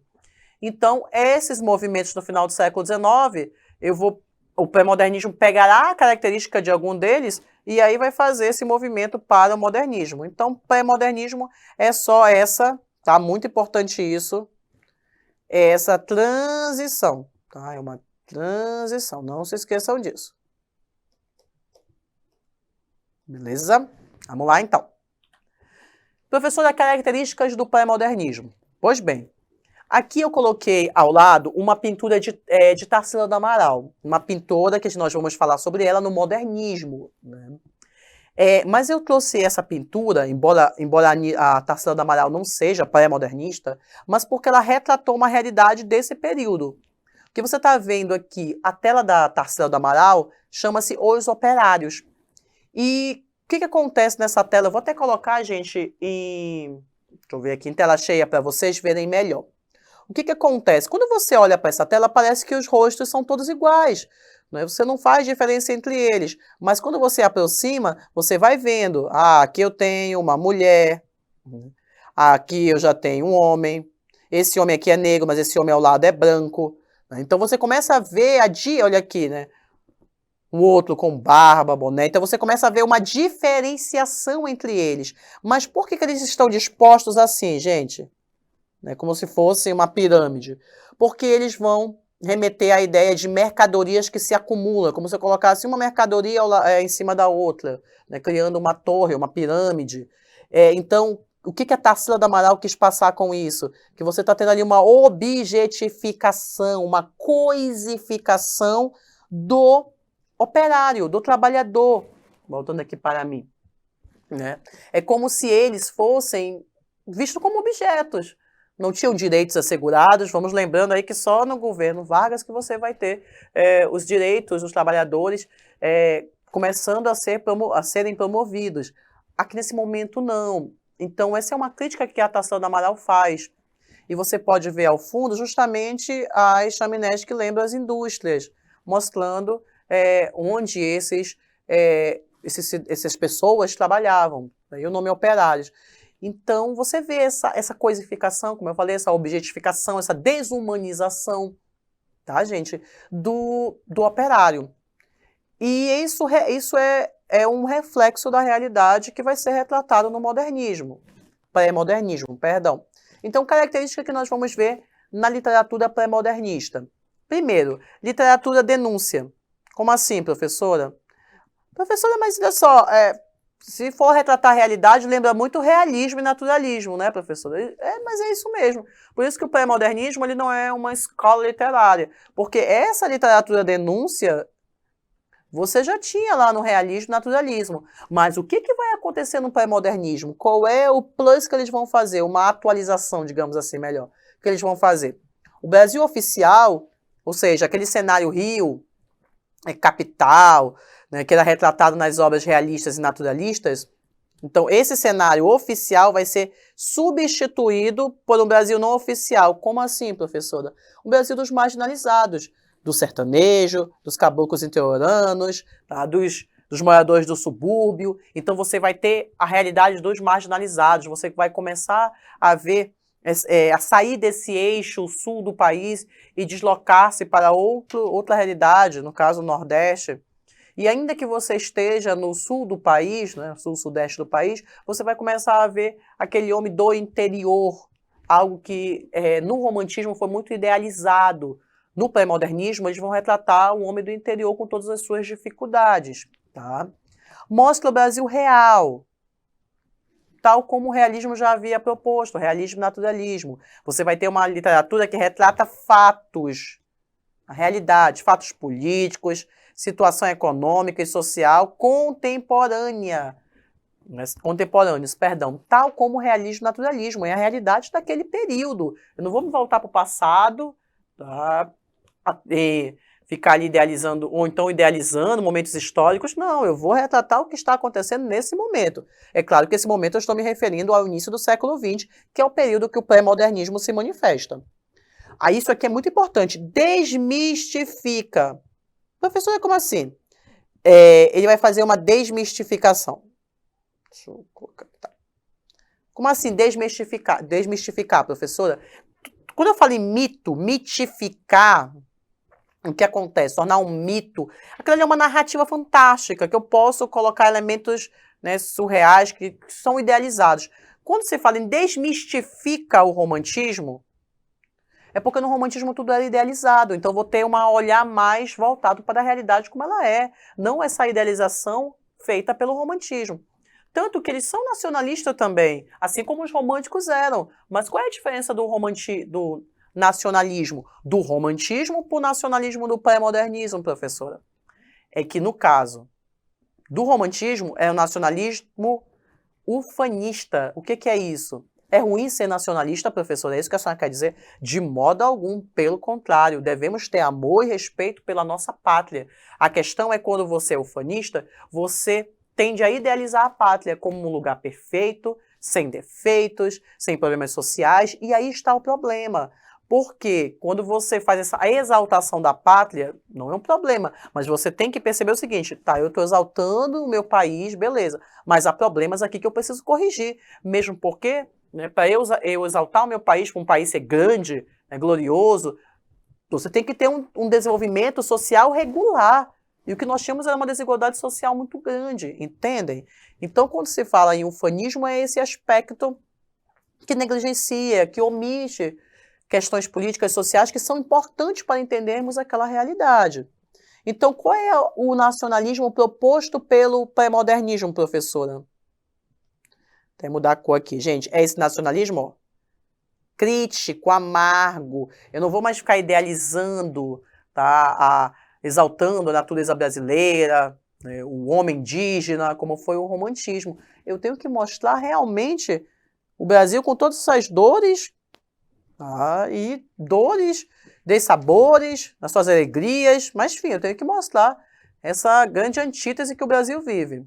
Bem, regionalismo, como eu falei para vocês, o olhar do pré-modernismo, do pré-modernista, é um olhar para o regional, as diversas regiões do Brasil, mostrando, né, essa realidade aqui, ó, rural brasileira. E a realidade rural brasileira é exposta sem os traços, sem os traços idealizadores do romantismo. Você tem o início do regionalismo com Bernardo Guimarães, lá no romantismo. Falamos, por exemplo, da obra dele, A Escravizaura. Só que era um romantismo, como eu falei, no romantismo era um regionalismo Eu retratava o homem rural, mas eu retratava de forma idealizada. Agora não, é a realidade tal como ela é. A miséria do homem do campo, isso é muito importante, gente. A miséria do homem do campo é apresentada de forma chocante. E sabe quem é o primeiro a fazer isso? A trazer essa imagem impactante para a literatura brasileira? Apresenta aos senhores Euclides da Cunha, um autor primoroso, extremamente importante para que nós começássemos a entender a nossa própria realidade. Tirarmos o olhar do espaço urbano, desenvolvido, aquele Brasil oficial, como eu havia dito. Agora vamos olhar um Brasil real, que merece um olhar atento, cuidadoso, tá, do Estado, que merece, tá, ter ali políticas públicas que promovam o seu desenvolvimento, mas nada disso era feito. O que acontece com o Euclides da Cunha? Inclusive, gente, ele que inaugura o pré-modernismo. Essa obra aqui, ó, Os Sertões, é uma obra complexa, não é uma obra de fácil leitura, não vou mentir para os senhores. Então, pré-modernismo. Aliás, desculpa, obra inaugural. Jesus amado, gente, peraí, tá saindo tudo torto. Agora, obra inaugural. O que acontece com Euclides da Cunha? Né? Por que ele é tão importante? Euclides que você está vendo ali, o Euclides, ele era, olha aí, positivista, florianista, determinista, ele bebe na fonte do determinismo. O Euclides era um homem muito culto, um homem letrado, e que gostava de ler, conhecer e até aplicar as teorias do início do século XX, que eram teorias baseadas, né, no determinismo. Isso aqui é a chave para a gente entender o Euclides da Cunha. Determinismo.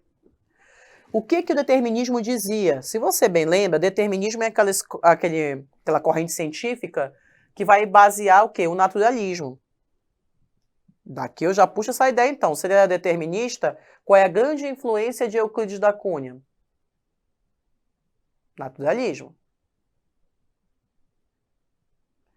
O que significa isso, professora? Ele tem influência determinista e ser influenciado pela literatura naturalista? Que ele vai ver o homem como um fruto do meio. Então ele vai analisar o meio e entender por que esse homem está nessa condição, por que esse homem é assim. Na visão dele, o homem é fruto do meio, então vai ser por conta do meio. O que acontece com o Euclides da Cunha?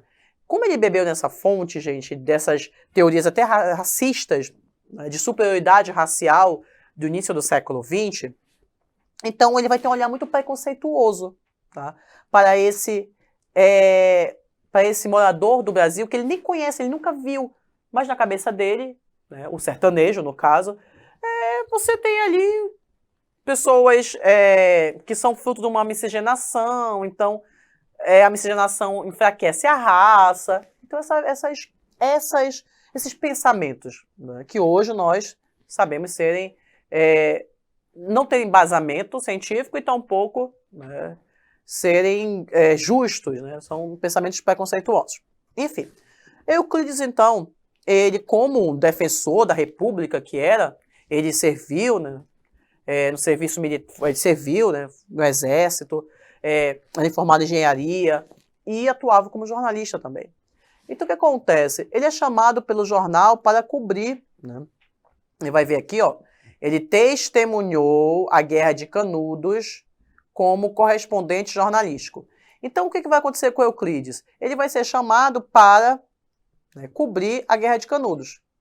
E na cabeça dele é assim, aquilo ali é uma revolta, né, de bando de sertanejo, nada para fazer, e estão ali querendo se insurgir contra a República, sob a liderança de um fanático, né, de um louco, que era, na cabeça dele, o Antônio Conselheiro. Então, assim, ele tinha uma visão muito limitada do que era a realidade de Canudos no interior da Bahia.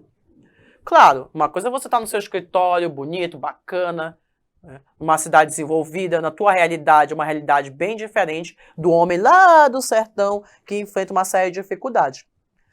Só que o fato de ele ter sido chamado para cobrir a Guerra de Canudos fez com que o Euclides presenciasse, vivenciasse a realidade. E isso fez assim para ele, gente. É como se o Euclides estivesse aqui, ó, uma viseira, que a gente põe em cavalo, né? Ele tá aqui. Quando ele chega a Canudos, ele faz assim, ó. Meu Deus, quer dizer que é essa a realidade que eu não conhecia? Que eu supunha conhecer? Foi o primeiro escritor brasileiro a diagnosticar o desenvolvimento do país, o subdesenvolvimento, perdão, do país, diagnosticando a existência de dois Brasis, um desenvolvido e o outro subdesenvolvido. E é justamente esse Brasil subdesenvolvido que, na concepção dele, os escritores deveriam começar a direcionar o seu olhar. Então, o que acontece? Ele chega a Canudos e ele fica impactado. Ele, que é um extremo defensor da República, né, acreditava que ali era uma manifestação, né, de, como eu falei, sem base nenhuma, enfim, né, contra a República, pela volta à monarquia. Ele viu que era muito além disso, que aquelas pessoas passavam situações que eles enfrentavam as adversidades do meio, o sertão, a seca, né, a aridez do sertão, e a exploração dos grandes latifundiários, dos grandes proprietários de terra. Então esse homem, esse cidadão sertanejo, ele vivenciava uma opressão constante, seja pelo meio natural, seja pelo ser humano, né? Então o que o Euclides vai fazer? Ele não pode retratar, né, ele não pode descrever a realidade do que ele viu em Canudos para o jornal. O jornal era a favor do governo. Então o que ele faz?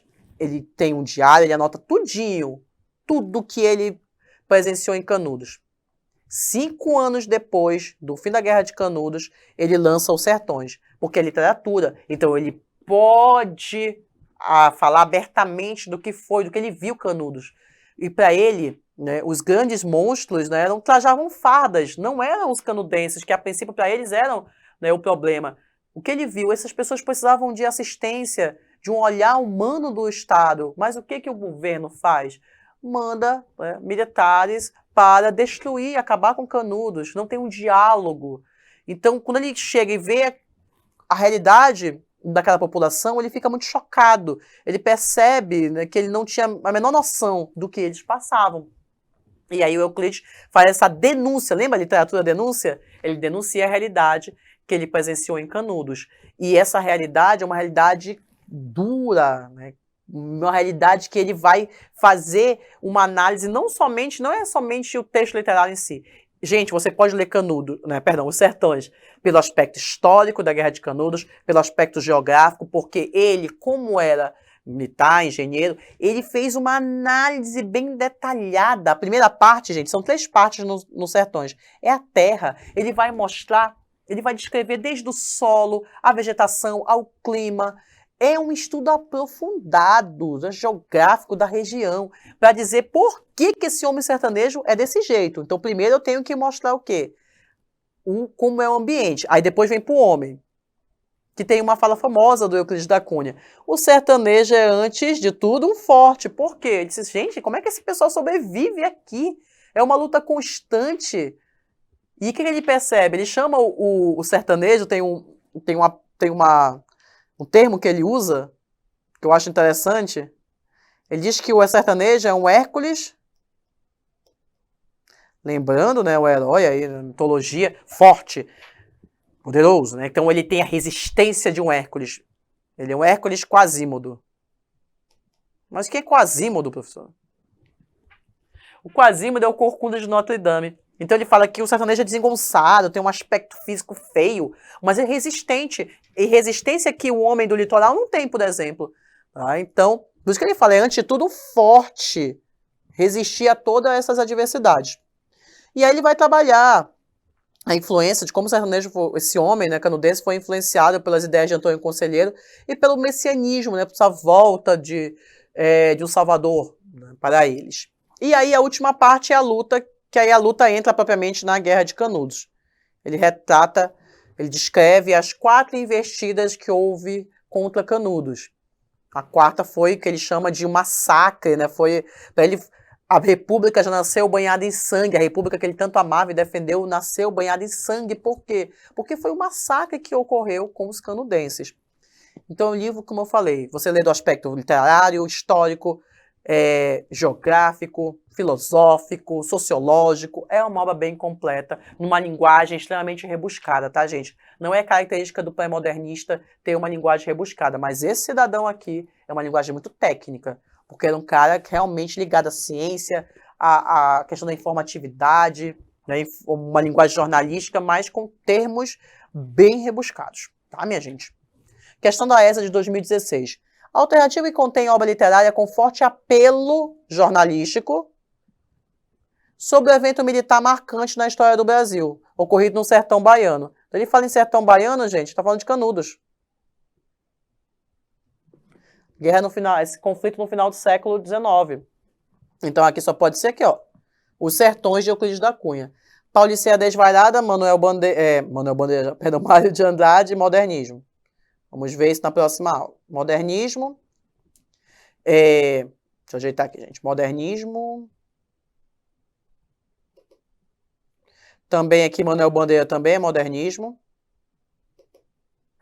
Ambos, primeira geração. Tá, minha gente? Primeira fase. Já São Bernardo Graciliano Ramos. Aqui eu também estou no modernismo. Mas já é o modernismo, segunda geração. Ou segunda fase, como você quiser chamar. Canaã, do Graça Aranha, é uma obra pré-modernista. Tudo bem, isso aí é verdade. Mas não é uma obra que retrata isso, não. O Graça Aranha, ele retrata... Vamos ver agora. Então, a resposta grave aí ficou letra E, né? Vamos ver agora o Graça Aranha. O Graça Aranha, ele é pré-modernista. Só que a temática dele é o seguinte. Ele tem uma obra chamada Canaã. O que ele trabalha? Cada autor pré-modernista, Euclides da Cunha, Monteiro Lobato, você está vendo aqui, né, na imagem de amarelo, Graça Aranha, Lilian Barreto, vai retratar um tipo social marginalizado. O Euclides retratou o sertanejo. O Graça Aranha, que você está vendo aí, as pessoas às vezes acham que é mulher, né? Graça Aranha, mas é um homem, tá, gente? José Graça Aranha. Vou até colocar aqui na tela cheia para você. O Graça Aranha, ele vai tratar, gente, da imigração alemã para o Brasil. Especificamente, tá, em Espírito Santo. Então, cada autor pré-modernista retrata um tipo social marginalizado. Como eu falei, o Euclides foi o sertanejo, Graça Aranha vai ser o imigrante, Monteiro Lobato vai ser o caipira, né, o trabalhador rural, e o Lima Barreto, os moradores do subúrbio. Mas olha só, voltando aqui para o Graça Aranha. Então, ele escreveu essa obra, Canaã, que fala de dois alemães que vão chegar ao Espírito Santo e se instalar no interior do estado. Qual é o grande enredo de Canaã? Gira em torno das visões opostas de Lentz e Milkau. O Lentz, ele entende assim, gente, que os alemães têm que chegar, conquistar o Brasil, porque aquela terra tem muitos recursos que os brasileiros nem sabem administrar. Então ele tem essa visão bem preconceituosa, uma visão de conquista da terra, né? Ele tem um preconceito contra o homem brasileiro. Já o Milkau não. Por que é aculturado? Porque já o Milkau, ele entende que tem que haver um relacionamento, tem que haver uma contribuição dos dois povos para que aquela terra, o Brasil, o país, se desenvolva. Então ele não tem a visão de como o Lentz, de conquistar a terra. Pelo contrário, é de um diálogo entre alemães e brasileiros. Essa obra do Graça Aranha é considerada um romance-tese. Por que romance-tese, professora? Porque ele está dentro aí daquele aspecto naturalista. Ele tem uma tese que ele vai em busca o quê? De defender. Só que é um romance-tese, já que traz uma oposição entre duas ideologias, dois pensamentos diferentes, é um romance-tese permeado de reflexões filosóficas. Então, o que você está percebendo? Que os pré-modernistas, eles pegam uma característica que já havia anteriormente, realismo, naturalismo, e eles vão dar uma incrementada. Por exemplo, Euclides da Cunha foi super importante porque traz essa visão do sertão real, todas as suas misérias, suas dificuldades, que lá no romantismo não ocorria, era uma visão idealizada.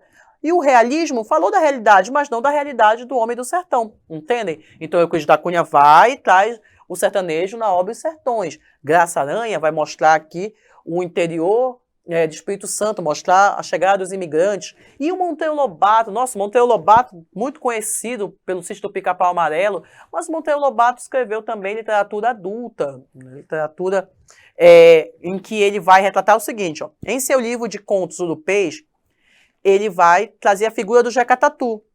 sei se você deve ter ouvido falar do Jeca Tatu, né? Quando uma pessoa talvez tenha pouca instrução, ou vem do interior, muitas vezes a gente chama, né? O Jeca.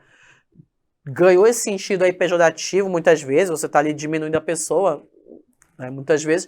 Mas o que era o Jeca Tatu para o Monteiro Lobato? O Jeca Tatu é o homem do campo, é o caipira. O Monteiro Lobato, ele nasceu no interior de São Paulo, né, em Taubaté. Então, ele vivenciou esse auge e a decadência. A família dele tinha fazenda de café. Então, auge e a decadência do café. Então, o que ele vai...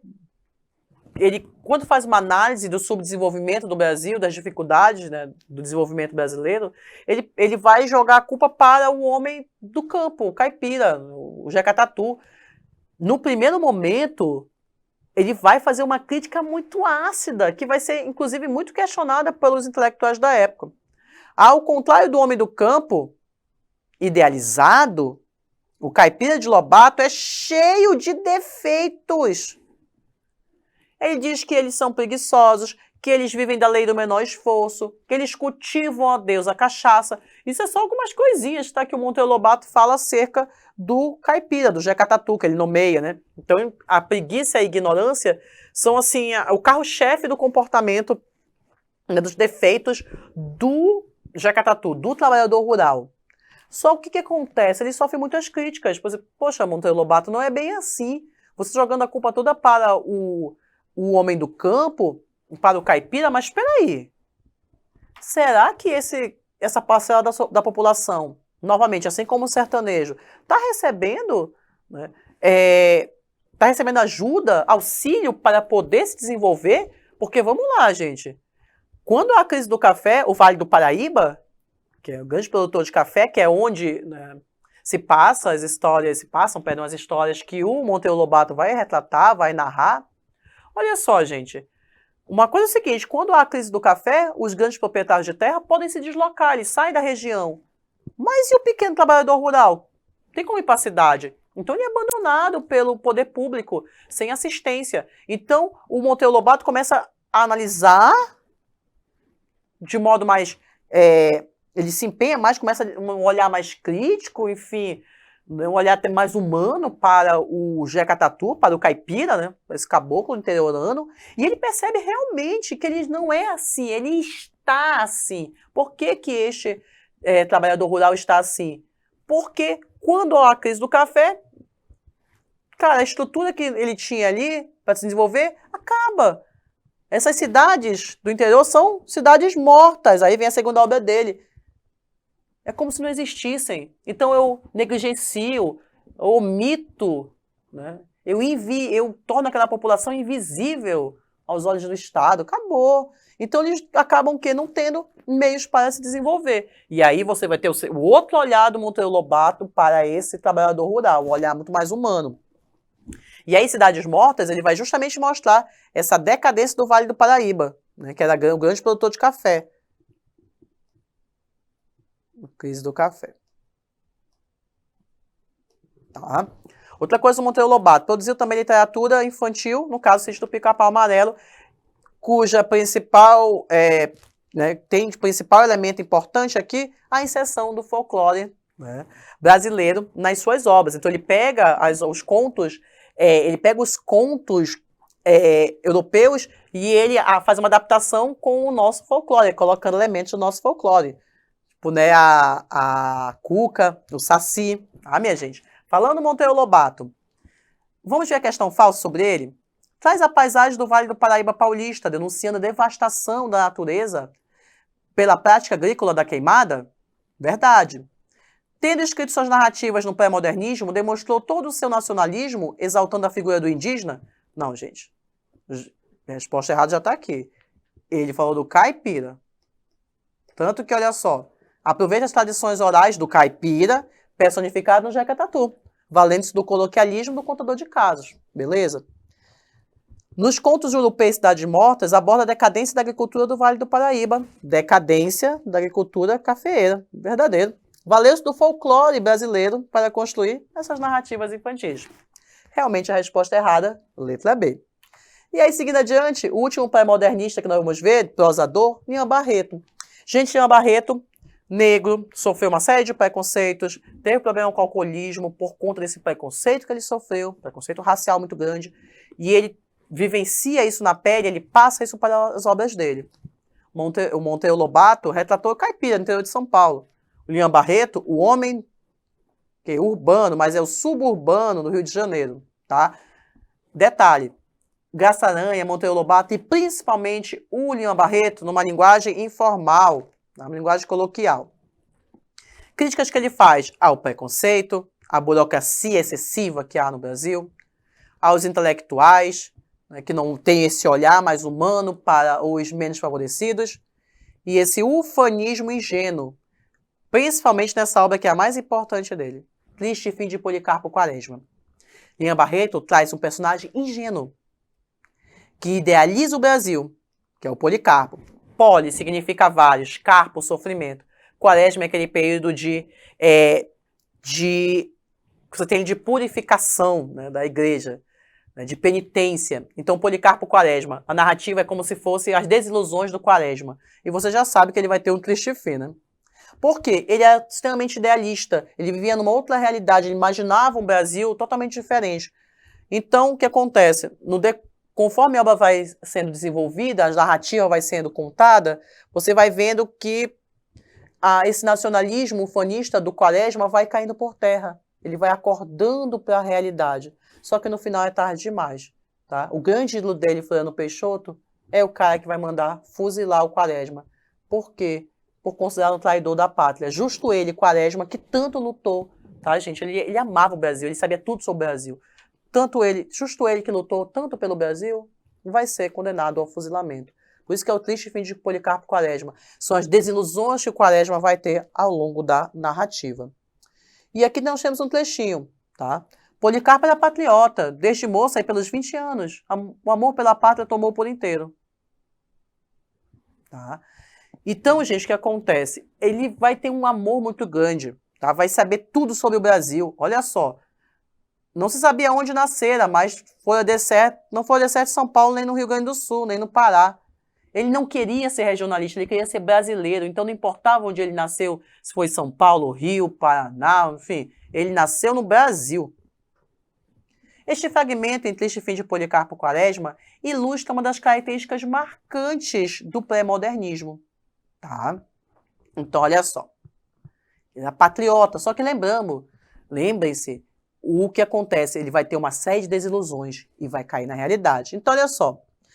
Desejo de compreender a realidade nacional, né, brasileira, né, nacional, pode ser. Nacionalismo ufanista herdado do romantismo? Não. O pré-modernismo combatia isso. Resgate de padrões estéticos e metafísicos, gente, do simbolismo? Não. Isso é prosa, não é nem poesia. Por isso que também não pode ser letra D, porque a letra D também fala o quê? Em poesia, que é o parnasianismo. Subjetivismo poético, tão bem apresentado pelo protagonista. Não, gente. A ideia dos pré-modernistas é retratar a realidade nua e crua. Letra A. Para a gente concluir nossa aula, vamos para o poeta do momento, tá? Que nós tínhamos foi Augusto dos Anjos. Eu brinco que é Augusto dos Anjos dos diabos. Por quê, né? Hoje acordei meio Augusto dos Anjos, melancólico, cético, obscuro. O que esse cara vai fazer, gente? Você pode ver, ele escreve sonetos somente. Soneto baseados no quê? No parnasianismo. Na estrutura parnasiana. Só que a temática dele, ele vai envolver a visão simbolista da existência com uma visão científica. Ele vai adotar um vocabulário científico. Ele é tido como um poeta do mau gosto, porque ele insere palavras do campo da ciência na poesia dele. Gente, foi o único poeta do período. E ele não tem essa ideia de crítica social dos prosadores, tá? Os prosadores pré-modernistas trazem crítica social. Já Augusto dos Anjos na poesia vai para uma questão mais filosófica, existencial. Psicologia de um vencido. Você já vê ali o pessimismo. Eu, filho do carbono e do amoníaco, olha aí, termos científicos.